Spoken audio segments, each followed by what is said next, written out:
आज है 24 अप्रैल 2025, दिन बृहस्पतिवार। यूपी की सुर्खियों में आपका स्वागत है। आइए देखते हैं फटाफट अंदाज में यूपी की खबरें। पूर्वोत्तर रेलवे में समूह ग के 624 पदों पर भर्ती प्रक्रिया तेज हो गई है। रेलवे बोर्ड भर्ती बोर्ड और रेलवे भर्ती सेल के माध्यम से 2025-26 के लिए 374 अभ्यर्थियों की नियुक्ति प्रक्रिया शुरू हो चुकी है, जबकि 2024-25 में 141 अभ्यर्थियों की तैनाती पूरी हो चुकी है। इन पदों में एएलपी, तकनीशियन, गुड्स गार्ड, लिपिक, स्टाफ नर्स आदि शामिल है। कंप्यूटर आधारित परीक्षाओं के माध्यम से चयन किया गया है। रेलवे के मुताबिक इससे रेल परियोजनाओं को गति मिलेगी और रोजगार के अवसर भी बढ़ेंगे। बीएसएफ ने ट्रेड्समैन, कांस्टेबल और 3588 पदों पर भर्ती का शॉर्ट्स नोटिफिकेशन जारी किया है। 10वीं पास और पुरुष महिलाएं उम्मीदवार 26 जुलाई 2025 से ऑनलाइन आवेदन कर सकते हैं। चयनित अभ्यर्थियों को 21,700, 69,100 वेतन और केंद्र सरकार के भत्ते मिलेंगे। चयन प्रक्रिया में PST, PET, trade test, document verification, लिखित परीक्षा और मेडिकल टेस्ट शामिल होंगे। यह भर्ती रोजगार समाचार पत्र में 26 जुलाई को प्रकाशित होगी। इच्छुक उम्मीदवार समय रहते आवेदन करें और देश सेवा का मौका पाए। उत्तर प्रदेश में गन्ना विकास योजनाओं के प्रभावी क्रियान्वयन, निगरानी और नीति निर्धारण के लिए प्रमुख सचिव वीना कुमारी मीना की अध्यक्षता में 30 सदस्यीय कोर ग्रुप का गठन किया गया है। इसमें विभागीय अधिकारी, वैज्ञानिक, चीनी मिल प्रतिनिधि और किसान शामिल है। गन्ना आयुक्त प्रमोद कुमार उपाध्याय संयोजक बनाए गए हैं। ग्रुप गन्ना प्रजातियों के संवर्धन, उत्पादकता, बीज वितरण, रोग नियंत्रण, यंत्रीकरण और मिट्टी स्वास्थ्य जैसे विषयों पर कार्य योजना बनाकर उसका क्रियान्वयन सुनिश्चित करेंगे। यह समूह किसी भी क्षेत्र में निरीक्षण और सुझाव लेने के लिए स्वतंत्र रहेगा। उत्तर प्रदेश के किसानों को दीर्घकालीन ऋण देने के लिए सहकारी ग्राम विकास बैंक को नाबार्ड से 600 करोड़ रुपए का ऋण मिलेगा। राज्य सरकार ने इस ऋण के लिए नाबार्ड को 1500 करोड़ रुपए की बैंक गारंटी देने के प्रस्ताव को मंजूरी दी है। बैंक के पास निजी संसाधन सीमित होने के कारण यह गारंटी आवश्यक थी। इस धनराशि के किसानों को खेती और अन्य कृषि कार्यों के लिए दीर्घकालीन ऋण मिलेगा, जिससे उनकी आर्थिक स्थिति सुधरेगी और कृषि उत्पादकता बढ़ेगी। इसका विशेष लाभ लघु और सीमांत किसानों को होगा।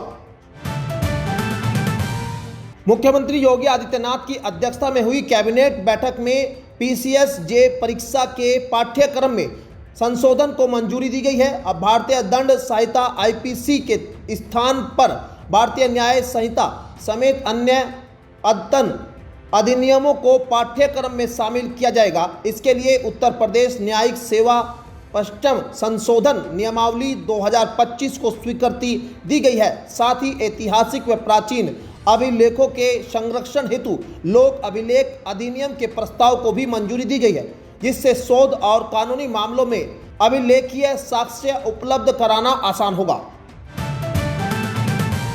योगी सरकार ने ग्लोबल इन्वेस्टर समिट 2026 के लिए न्यू आउटरीच प्लान लॉन्च किया है, जिसके तहत invest UP Singapore, Japan, UAE जैसे देशों में अंतर्राष्ट्रीय रोड शो करेगा।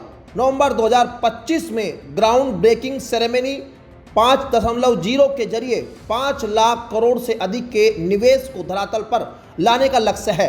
उभरते सेक्टरों को ध्यान में रखते हुए नई नीतियां को लागू किया जा रहा है। हर 15 दिन में निवेशक राउंड टेबल बैठकें और विदेश मंत्रालय के सहयोग से नई निवेश लीडर तैयार की जा रही है, जिससे यूपी को निवेश का हब बनाया जा सके। उत्तर प्रदेश में एनीमिया मुक्त भारत कार्यक्रम को प्रभावी बनाने के लिए हर सरकारी चिकित्सा केंद्र पर डिजिटल हीमोग्लोबिन मीटर और स्ट्रिप उपलब्ध कराए जाएंगे।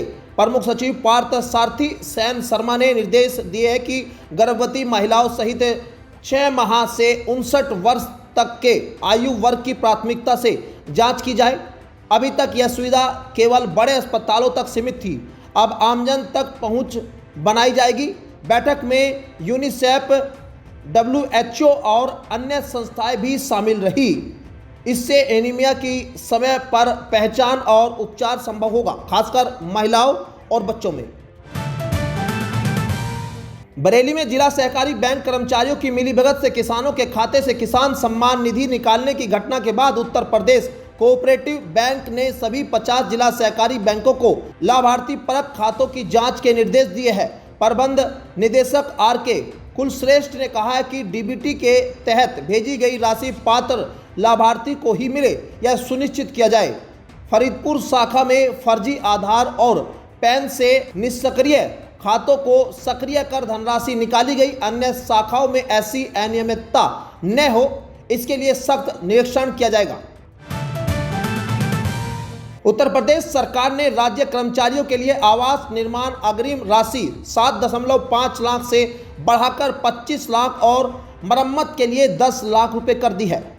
साथ ही ब्याज दर को 9% से घटाकर 7.5% फिक्स कर दिया गया है। मंगलवार को कैबिनेट बैठक में इस प्रस्ताव को मंजूरी मिली, जिससे राज्य कर्मचारियों को केंद्र सरकार के कर्मचारियों के समान सुविधा मिलेगी।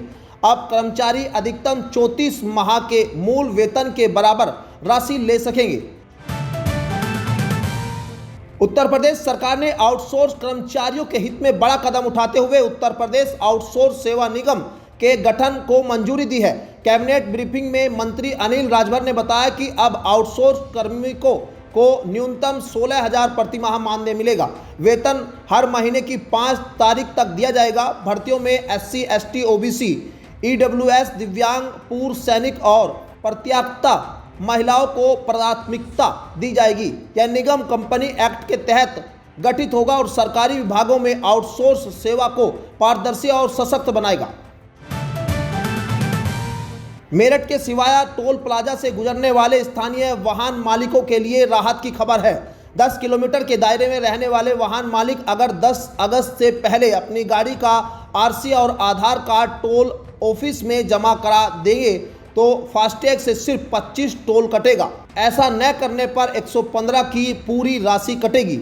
हर साल 30 जून तक नवीनीकरण जरूरी होता है, जिसकी जानकारी न होने से कई लोग छूट से वंचित हो रहे हैं। टोल प्रबंधन ने उस समय पर दस्तावेज जमा करने की अपील की है। पूर्व सांसद ब्रजभूषण शरण सिंह ने कांग्रेस नेता राहुल गांधी को 1 जनवरी 2026 से नंदिनी नगर महाविद्यालय में आयोजित छात्रोदय की राष्ट्रोदय कथा में आमंत्रित किया है। उन्होंने कहा कि राहुल और वामपंथी नेता आए, मेरा विश्वास है कि 6 दिन में वे सनातनी बन जाएंगे। कथा में मथुरा, अयोध्या, हरिद्वार जैसे स्थानों से संत शामिल होंगे। सिंह ने कहा कि सुरक्षा और मंच पर बोलने का पूरा अवसर दिया जाएगा। साथ ही उन्होंने मुख्यमंत्री योगी आदित्यनाथ से मुलाकात को लेकर कहा, बड़े पद पर झुकना तो पड़ेगा। उत्तर प्रदेश सरकार ने विकास कार्यों में पारदर्शिता लाने के लिए CMSIS पोर्टल को PM गति शक्ति पोर्टल से जोड़ा है। अब किसी भी योजना के प्रस्ताव को पोर्टल के जरिए भौगोलिक लोकेशन, सड़क की लंबाई या निर्माण स्थान के आधार पर जांचा जाएगा। इससे योजनाओं का दोहराव रोका जा सकेगा और केवल जरूरी व असली योजनाओं को मंजूरी मिलेगी। जनप्रतिनिधियों के प्रस्ताव भी अब पोर्टल पर दर्ज होंगे। जिलों के अफसरों को इसके लिए प्रशिक्षण दिया जाएगा। यह मास्टर स्ट्रोक कदम योजनाओं की निगरानी को हाईटेक बनाकर भ्रष्टाचार पर रोक लगाएगा। उत्तर प्रदेश विधानमंडल का मानसून सत्र 11 अगस्त से शुरू होगा, जिसकी अवधि 1 सप्ताह से कम रहने की संभावना है। सत्र में सरकार बजट सत्र के बाद लाए गए अध्यादेशों को विधेयक के रूप में पास कराएगी और CAG की 7 रिपोर्ट भी सदन में पेश होगी। वहीं नगर विकास विभाग को ग्राम समाज की जमीन अब 5 साल तक मुफ्त मिलेगी। कैबिनेट ने विभाग को सेवारत घोषित करते हुए नगरीय योजनाओं जैसे पेयजल, सीवरेज, ड्रेनेज के लिए जमीन आवंटन की मंजूरी दी है। मौसम विभाग लखनऊ ने 24 जुलाई को उत्तर प्रदेश के 13 जिलों में भारी बारिश का अलर्ट जारी किया है। ललितपुर, महोबा, बांदा, चित्रकूट, कौशाम्बी, प्रयागराज, प्रतापगढ़, मिर्जापुर, वाराणसी, गाजीपुर, मऊ, बलिया और सोनभद्र में तेज बारिश और तेज हवाएं चलने की संभावना है। मौसम विभाग ने नागरिकों से अनावश्यक बाहर न निकलने और सुरक्षित स्थानों पर रहने की अपील की है। प्रशासन को भी सतर्क रहने और जरूरी तैयारियां करने के निर्देश दिए गए हैं। तो ये थी आज की 15 फटाफट खबरें। अगर आपको वीडियो पसंद आया तो वीडियो को लाइक, शेयर व कमेंट जरूर करें। धन्यवाद।